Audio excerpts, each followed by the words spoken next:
It costs $30 million. It can fly for 27 hours without landing. It can see a target from 50,000 feet and hit it with pinpoint precision. It is one of the most advanced military drones ever built, and it keeps getting shot down.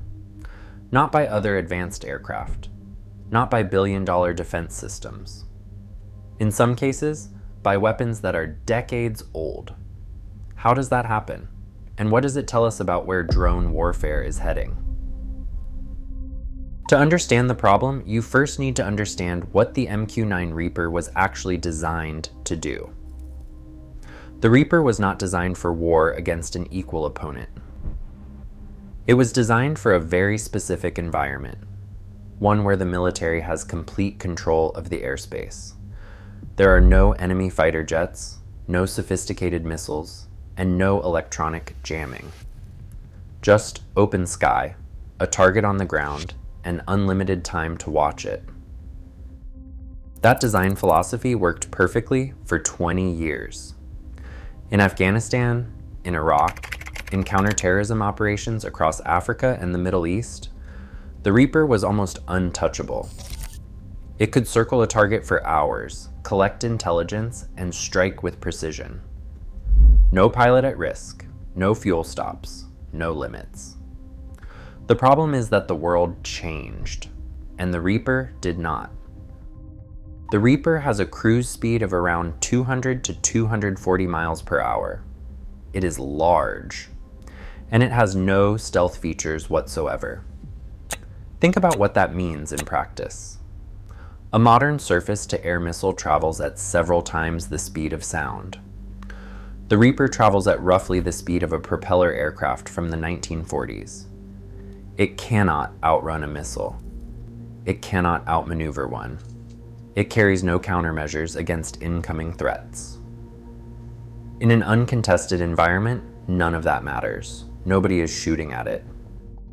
But the moment there is a credible air defense threat on the ground, the Reaper's greatest advantage, its ability to loiter slowly for hours, becomes its greatest vulnerability.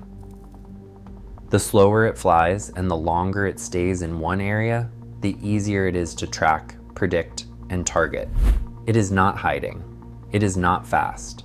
And it cannot fight back against a missile. In a modern air defense environment, that is a serious problem. Here's where the numbers become hard to ignore. At least 11 MQ-9 Reapers have been confirmed lost in recent conflicts.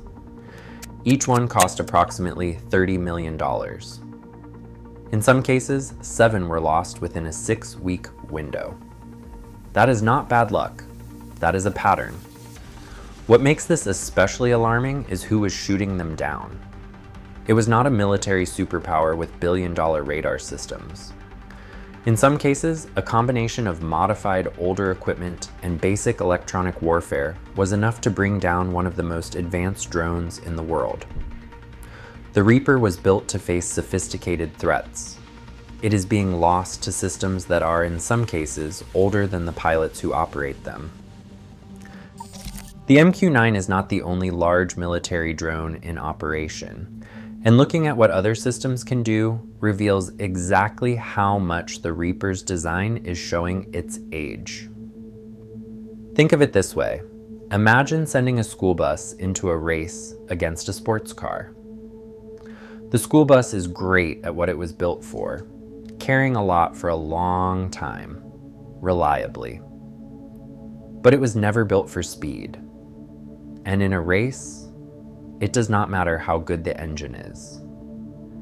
The fundamental design is wrong for the situation.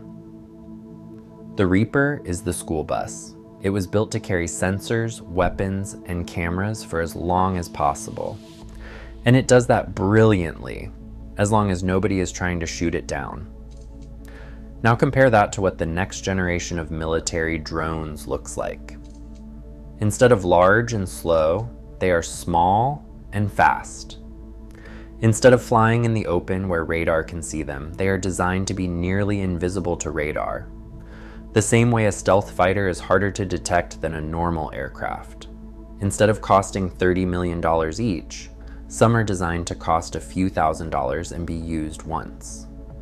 The logic is simple. A $30 million drone that gets shot down is a catastrophe. A $1,000 drone that gets shot down is expected. If you send 100 of them, losing 10 is not a problem. That shift from expensive and sophisticated to cheap and expendable is a direct response to everything the Reaper's losses have taught the military. In contested airspace, survivability through numbers and low cost is more realistic than survivability through sophistication alone. The Reaper was the right answer for its era. The industry is now building the answer for the next one. So why does the military keep using the Reaper at all? Because when it is not being shot down, it is extraordinarily efficient. It provides persistent surveillance and precision strike capabilities that no other platform can match at anything close to its operating twin. The problem is not that the Reaper is a bad aircraft. It is that it is the right aircraft in the wrong environment. The US military has acknowledged internally that in its current state, the MQ-9 is at high risk in any deployment against an opponent with modern air defense. That assessment was made years ago, and yet the aircraft kept flying because there was nothing else ready to replace it, and because the missions it performs are too valuable to simply stop. Upgrades are coming. The military is working on improvements that make the Reaper harder to jam, harder to track electronically, and better connected to the systems around it. These are real improvements. But they do not change the fundamental problem. The Reaper is still slow, still large, still visible on radar. You can make it harder to jam, but you cannot make it fast enough to outrun a missile without redesigning the entire aircraft from scratch. If you do that, you lose the endurance that makes it valuable in the first place. It is a problem without a clean solution. Which is exactly why the military is not trying to fix the Reaper. It is building something completely different. The story of the MQ-9 Reaper is not really a story about a drone. It is a story about how military technology ages. About how a system that was revolutionary in one environment becomes a liability when that environment changes. About the gap between when a threat appears and when the technology to counter it is ready. The Reaper was built for a world where the military could assume it owned the sky above any battlefield. That world is gone. And the $30 million drone designed for it is learning that lesson one loss at a time.